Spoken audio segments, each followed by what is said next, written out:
From rumored mafia conspiracies to high-profile assassinations and terrible accidents, tragedy strikes everywhere, even for the world's biggest leaders.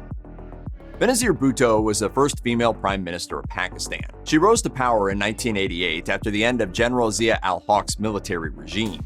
Her reign didn't last long. She fell out of favor with the military government of President Pervez Musharraf and went into exile. In 2007, she was finally able to return to Pakistan after Musharraf granted her amnesty.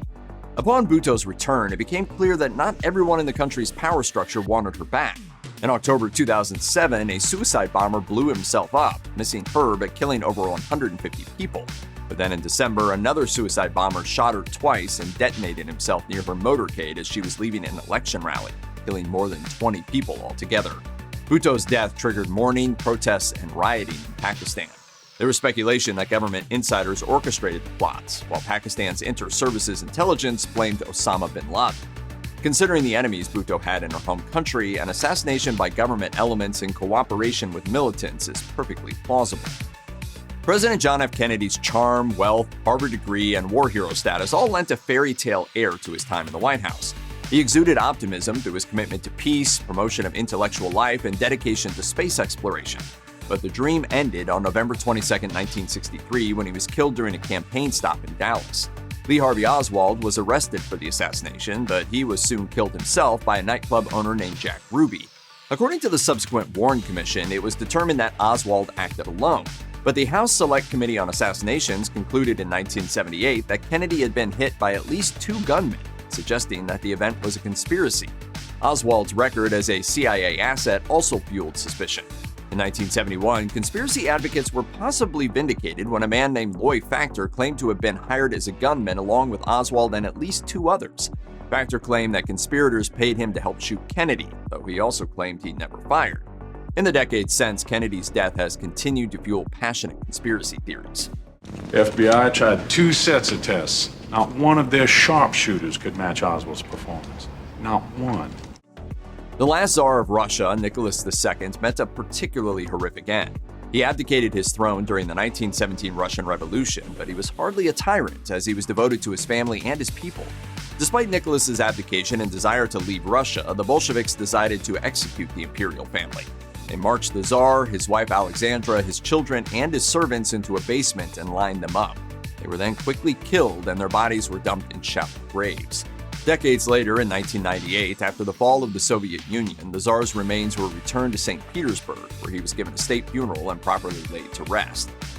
Ethiopian Emperor Haile Selassie was an accomplished man. He steered his country through Italian occupation, World War II, modernization, and the abolition of slavery. But in 1974, he was overthrown in a coup by the Soviet-backed communist Derg regime.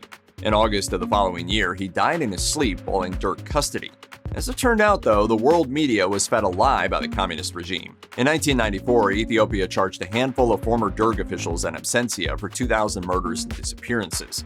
The charges reportedly rested on damning documents revealed after the regime's fall in 1991.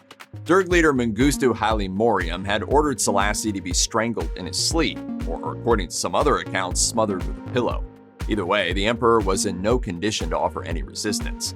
Nowadays, Selassie is seen as an African icon and an inspiration to the people of African descent around the world.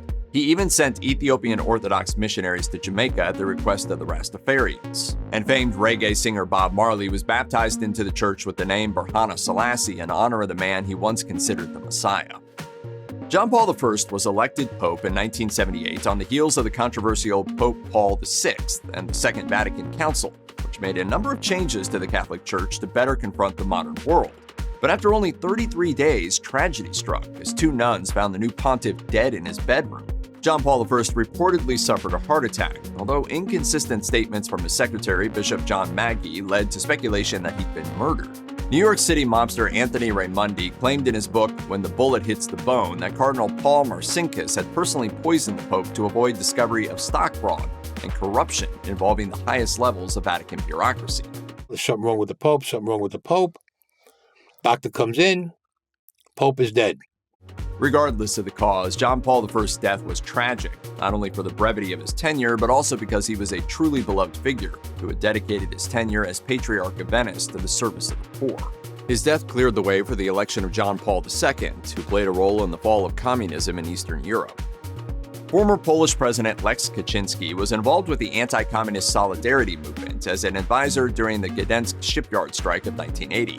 He soon became Solidarity leader Lech Wałęsa's right-hand man and engineered Wałęsa's election as the president in Poland's first post-communist democratic elections in 1990.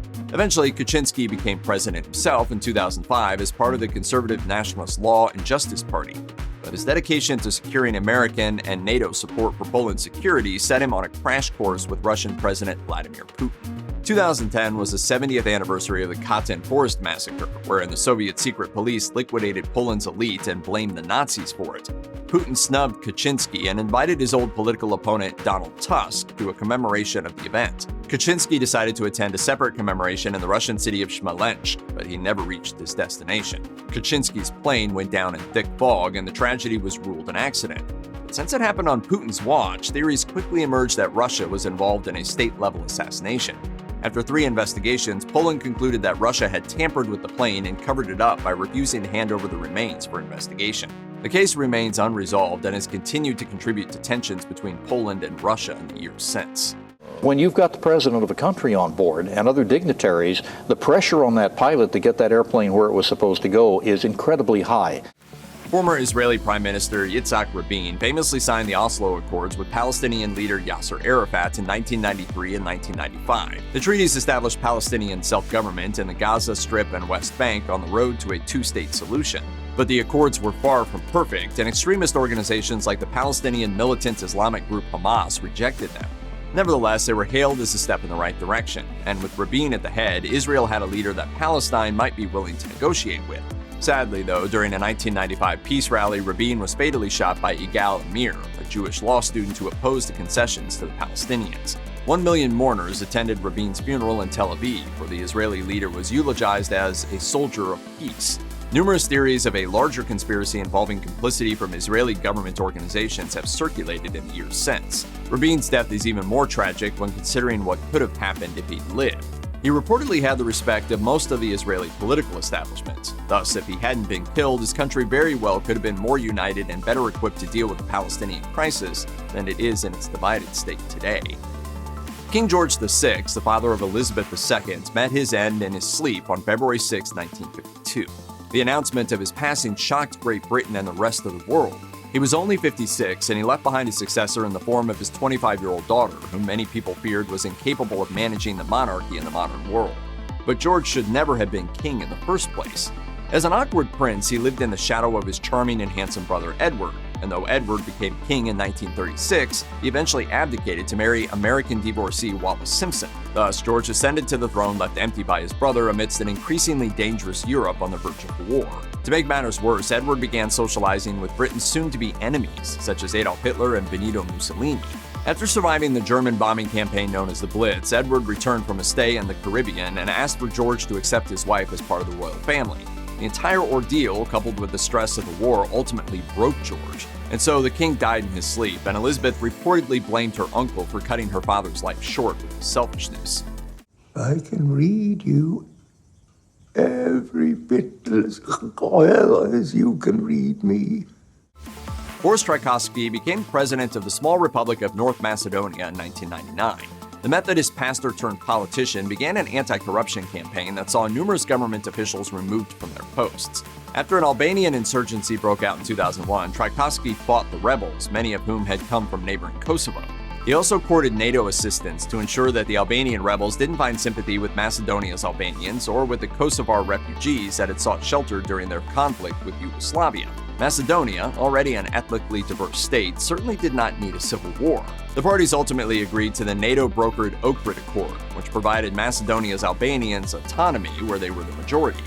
At this point, Macedonia seemed to be on the right path by avoiding civil war, and Tchaikovsky was prominently involved in the process every step of the way. But his tenure was cut short when the plane he was in crashed over the Bosnian city of Mostar. Despite claims that the aircraft had been shot down, investigations revealed that it was not in adequate condition to fly, nor was the flight crew prepared to deal with the foggy weather. In other words, the plane should never have taken off in the first place. Despite his tragic passing, Tchaikovsky's legacy has held firm, though there are occasional tensions between Albanians and Macedonians. The absence of a new insurgency indicates that his work was not in vain. In December 1953, Ramon Magsaysay was sworn in amidst pomp and ceremony as the new president of the Republic of the Philippines. He promised to reform and extend the benefits of the government to all 20 million citizens of his country. Of humble origins, this larger-than-life president was considered both a man of the people and a puppet of the CIA. The truth lay somewhere in between. While Magsaysay certainly courted the United States for aid, he had to balance American interests with those of the Philippines' traditional elite, planters, the Catholic Church, and industrialists.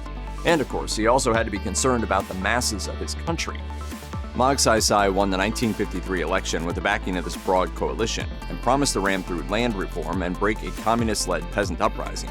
He was known for being incorruptible, and perhaps this unwillingness to get his hands dirty contributed to his political opponents stymieing his reform attempts. Unfortunately for his supporters, Magsaysay's frustrated but still promising tenure was cut short in 1957 when the plane he was on crashed. It went down on a return flight to Manila from the southern island of Cebu, crashed into a tree and killed all but one passenger.